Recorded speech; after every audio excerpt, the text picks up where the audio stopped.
بسم اللہ الرحمن الرحیم۔ السلام علیکم دوستو، جیسا کہ اس سے پہلی ویڈیو میں ہم آپ کو سلطان ملک شاہ کی وفات کے بعد سلجوقی سلطنت کے مختلف حصوں میں تقسیم ہو جانے کے بارے میں بتا چکے ہیں، جس میں خراسان کی سلجوقی سلطنت کے علاقے پر ملک شاہ کے بیٹے احمد سنجار نے حکومت قائم کی۔ اور آج کی ہماری ویڈیو انہی سلطان احمد سنجر کے بارے میں ہے، جس میں ہم آپ کو ان کی زندگی کی مختصر سی تاریخی معلومات فراہم کریں گے۔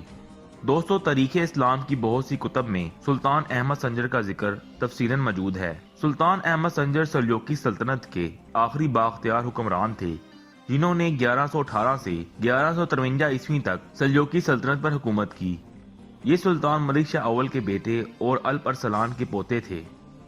ان کی پیدائش 1185 عیسوی میں موصل کے قریب ایک گاؤں سنجر میں ہوئی، اور کچھ تاریخ دانوں کے مطابق اسی علاقے کی مناسبت سے ان کا نام احمد سنجر رکھا گیا۔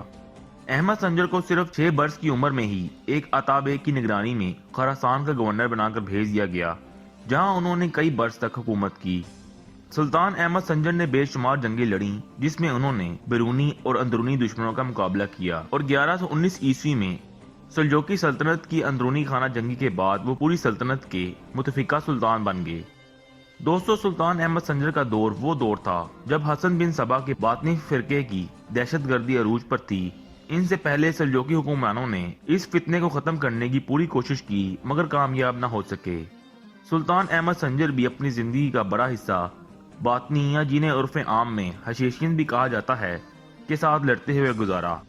سلطان سنجر نے باطنیوں کے بہت سے قلعوں کو فتح کیا، مگر جب باطنیوں کے ایک گھر قلعہ الموت کی جانب پیش قدمی کی تو ایک دن صبح اٹھنے کے بعد انہوں نے ایک خنجر اپنے تکیے پر پیوست پایا، جس کے ساتھ ایک نوٹ چسپاں تھا، جس میں باطنیوں کے سربراہ حسن بن صبا کی طرف سے سلطان سنجر کو دھمکی دینے کے بعد صلح کی پیشکش کی گئی۔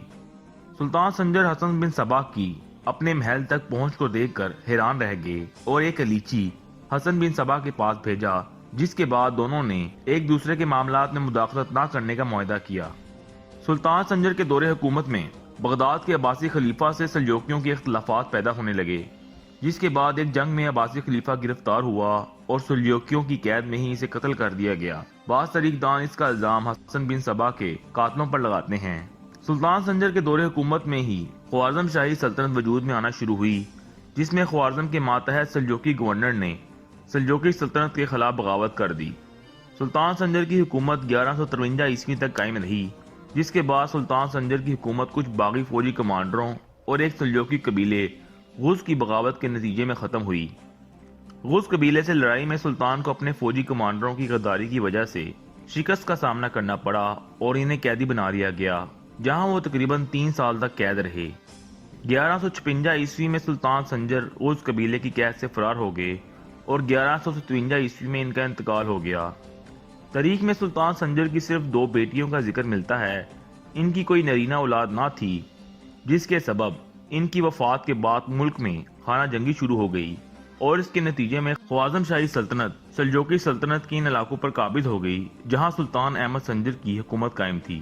سلطان احمد سنجر کی وفات سے سلجوقی سلطنت کا تقریباً خاتمہ ہو گیا۔